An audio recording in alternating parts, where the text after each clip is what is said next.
அஸ்ஸலாமு அலைக்கும் வரஹ்மத்துல்லாஹி வபரகாத்துஹு. எல்லா புகழும் அல்லாஹுக்கே. சஹாபாக்கள் மற்றும் சஹாபிய பெண்மணிகளின் வரலாற்றை பார்த்துட்டு வந்துட்டு இருக்கோம். அந்த வரிசையில இன்னைக்கு நாம ஒரு சஹாபிய பெண்மணியின் வரலாற்றை பார்க்க போறோம். நபிகள் நாயகம் ஸல்லல்லாஹு அலைஹி வஸல்லம் அவர்கள் தம் இரண்டாவது தாய் என்று கூறிய உம்மு ஐமன் ரலியல்லாஹு அன்ஹா அவர்களுடைய வரலாற்றை தான் இன்றைக்கான வீடியோல பார்க்க போறோம் இன்ஷா அல்லாஹ். இவங்களுடைய உண்மையான பெயர் பரகா பின்த் தாலபா.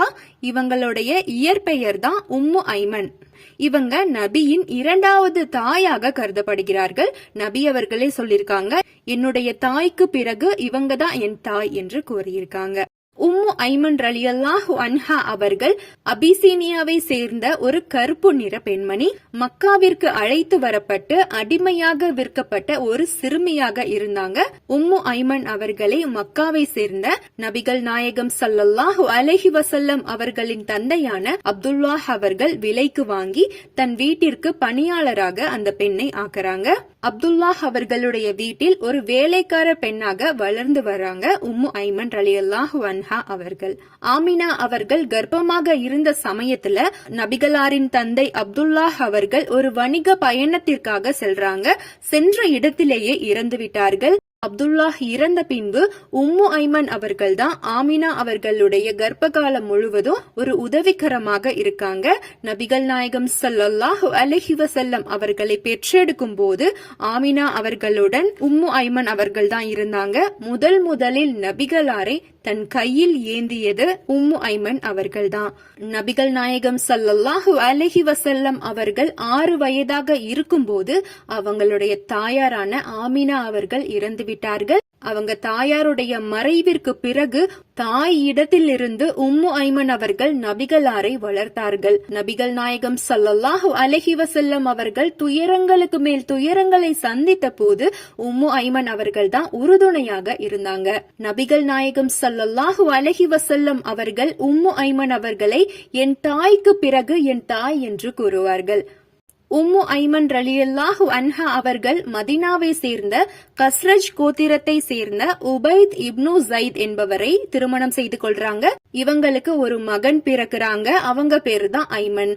ஐமன் அவர்களுடைய தாய் என்பதாலதான் இவங்களுக்கு உம்மு ஐமன் என்ற பெயர் ஏற்பட்டது. பின்பு சிறிது காலத்தில் உம்மு ஐமன் அவர்களுடைய கணவர் இறந்து விட்டார்கள். பின்பு உம்மு ஐமன் அவர்கள் மக்காவிற்கு திரும்பி வந்து விட்டார்கள். மக்காவில தான் வாழ்ந்து கொண்டு இருக்காங்க. நபிகள் நாயகம் ஸல்லல்லாஹு அலைஹி வஸல்லம் அவர்களுக்கு நபி பட்டம் வழங்கப்பட்ட பிறகு முதலில் இஸ்லாத்தை ஏற்றுக்கொண்ட நபர்களில் உம்மு ஐமன் ரலியல்லாஹு அன்ஹா அவர்களும் ஒருவர். நபிகள் நாயகம் ஸல்லல்லாஹு அலைஹி வஸல்லம் அவர்கள் மதீனாவிற்கு ஹிஜ்ரத் செய்த பின்பு உம்மு ஐமன் அவர்களும் மதீனாவிற்கு செல்கிறார்கள். மக்காவில இருந்து மதீனாவிற்கு செல்லும் போது ரொம்ப கடினமாக இருந்தது அவங்களுக்கு. புயல்கள், மணல்கள் என்று அனைத்தையும் கடந்து சென்றார்கள். ஆனாலும் விடாப்பிடியாக மதீனாவை அடைந்து விட்டார்கள். வீங்கிய கால்களுடனும் தூசி படிந்த முகத்துடனும் மதீனாவை வந்து அடைந்தார்கள். உம்மு ஐமன் ரலியல்லாஹு அன்ஹா அவர்களை பார்த்த நபிகளார், ஓ என் தாயே, நிச்சயமாக உங்களுக்கு சொர்க்கத்தில் ஒரு இடம் உண்டு என்று கூறுகிறார்கள்.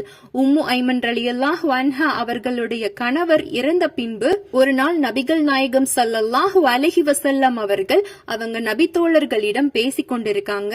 அப்போ, உங்களில் ஒருவர் சொர்க்கவாசிகளில் ஒரு பெண்ணை மணக்க விரும்பினால் அவர் உம்மு ஐமனை மணந்து கொள்ளட்டும் என்று சொல்றாங்க. இதை கேட்ட ஸைத் ரலியல்லாஹு அன்ஹா அவர்கள் உடனே எழுந்து, நான் மணந்து கொள்கிறேன் என்று சொல்றாங்க.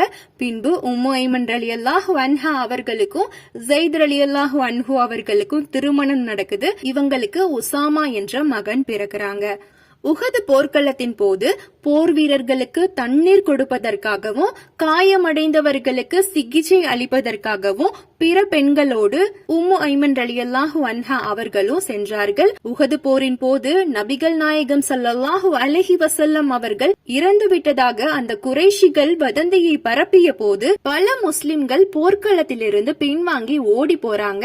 அந்த சமயத்துல உம்மு ஐமன் அவர்கள் மண்ணை எடுத்து குறைஷிகளின் மீது எறிந்துவிட்டு பின்பு வாளை எடுத்து ரொம்ப துணிச்சலான ஒரு பெண்ணாக அந்த போர்க்களத்துல இறங்குறாங்க. முக்தா போரின் போது அவங்களுடைய கணவர் ஸைத் ரலியல்லாஹு அன்ஹு அவர்கள் கொல்லப்பட்டார்கள். நபிகள் நாயகம் ஸல்லல்லாஹு அலைஹி வஸல்லம் அவர்கள் இறந்த போது அருகில் அமர்ந்து ரொம்ப அழுது கொண்டிருக்கிறாங்க. உம்மு ஐமன் ரலியல்லாஹு அன்ஹா அவர்கள் ஏன் இவ்வளவு அழுகிறீர்கள் என்று அவங்களிடம் கேட்கப்பட்டது. அதற்கு உம்மு ஐமன் ரலியல்லாஹு அன்ஹா அவர்கள் சொல்றாங்க, இறைவசனத்துடைய வெளிப்பாடு முடிந்ததால் தான் நான் அழுகிறேன் என்று சொல்றாங்க. நபிகள் நாயகம் ஸல்லல்லாஹு அலைஹி வஸல்லம் அவர்கள் உம்மு ஐமன் ரலியல்லாஹு அன்ஹா அவர்கள் மீது ரொம்ப மரியாதை வச்சிருந்தாங்க. அதே போலவே உமர் ரலியல்லாஹு அன்ஹு அவர்களும் அபூபக்கர் ரலியல்லாஹு அன்ஹு அவர்களும் உம்மு ஐமன் ரலியல்லாஹு அன்ஹா அவர்கள் மீது ரொம்ப மரியாதை வச்சிருந்தாங்க. நபிகள் நாயகம் ஸல்லல்லாஹு அலைஹி வஸல்லம் அவர்கள் மரணித்த பிறகு கூட அபூபக்கர் ரலியல்லாஹு அன்ஹு அவர்களும் உமர் ரலியல்லாஹு அன்ஹு அவர்களும் உம்மு ஐமன் அவர்கள் மீது அவ்வளவு மரியாதை காட்டினார்கள். உஸ்மான் ரலியல்லாஹு அன்ஹு அவர்கள் கலீஃபாவாக இருந்த கட்டத்தில் உம்மு ஐமன் ரலியல்லாஹு அன்ஹா அவர்கள் இறந்து விட்டார்கள். இந்த வீடியோவை நீங்க முழுசா பார்த்திருந்தீங்கன்னா இப்போ நான் கேட்க போற 3 கேள்விகளுக்கு சரியான பதில கமெண்ட்ல சொல்லுங்க இன்ஷா அல்லாஹ்.